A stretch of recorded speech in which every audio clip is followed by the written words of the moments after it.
which leads on to the second step, which is constantly learning something new.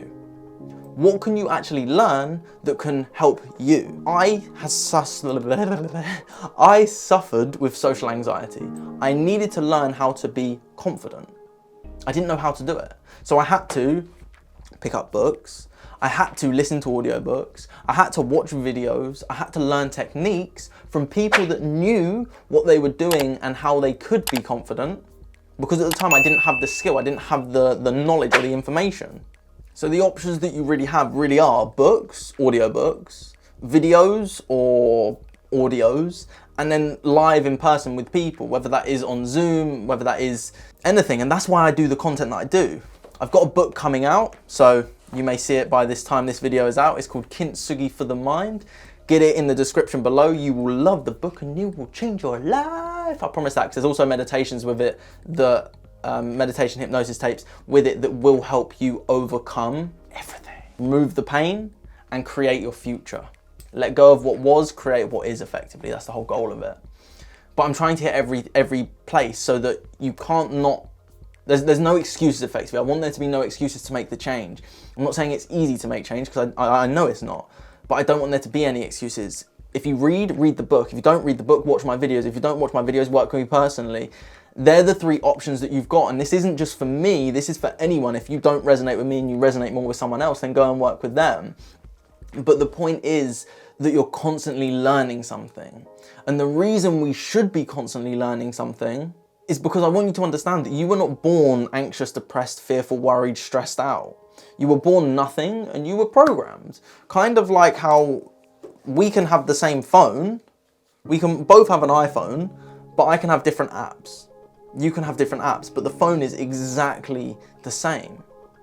The difference is how it's been programmed. Someone may, I don't know if years ago you ever heard of jailbreaking iPads, iPods. I remember I had a jailbroken iPod, I think it was. I can't remember. But basically jailbreaking it was like hacking it in some sort of way. I thought it was really cool. It literally did nothing. So it was pointless. It just broke it. It just absolutely made it fall apart. It just stopped working. But that was down to the programming that was put on it by someone that I knew. That's the reason it broke. But at the end of the day, our programming is based on what we are surrounded by, our environment, and what we actually take in is what we accept. And what we accept is what we become. And then what we become is how we portray ourselves in the world we live in. Because think of it this way, about 5 to 6% of all babies are born with a birth defect. If you were not born with a birth defect, then the best news is that you have just as much chance as any single person in the world to make these shifts. Reason being is you do not have the genetic birth defect. And like I said, it's only 5, 6 people, that's science, that's just science. Not my research, but it is just science. So if you weren't born with it, with anxiety, fear, depression, worry, stress, can you live a life without it? Of course.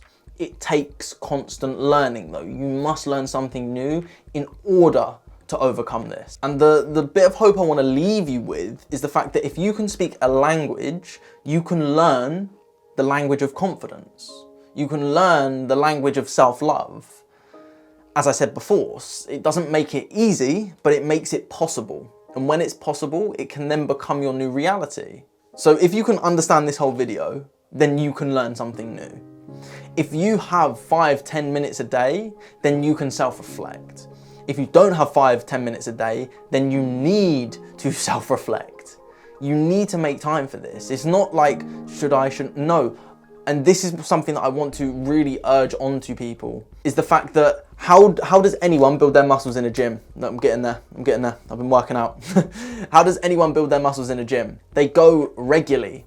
For me, on a daily basis, I missed, I think, 1 day last week, 2 days a week before. Like, I do 5 or 6 days a week. That's what I do. When I was really in good shape, I was doing 7 days a week, like an hour and a half a day. I was really on it. Reason being I was in better shape was because I was on it every day for 7 days a week, an hour and a half a day. If I learnt a language every day, 7 days a week for an hour and a half a day, of course I would learn it very quickly. The more you do it, the easier it's going to become. The more self-reflection you actually do, and the more you learn, the easier you're going to overcome social anxiety, because you don't need the drugs to get over it. Don't get me wrong, every situation is different. Some people feel like they do need the drugs because it is so severe, and I'm not discounting that whatsoever. This is just my experience, how I overcome social anxiety without taking any drugs, and how I am now thriving doing what I'm doing, whereas before I could not talk on camera. Now I literally do it every day, and I speak to people all the time, and I do not have anxiety, period, anymore. I still get nervous, but I don't have any anxiety within me at all. And that is something that is now a reality.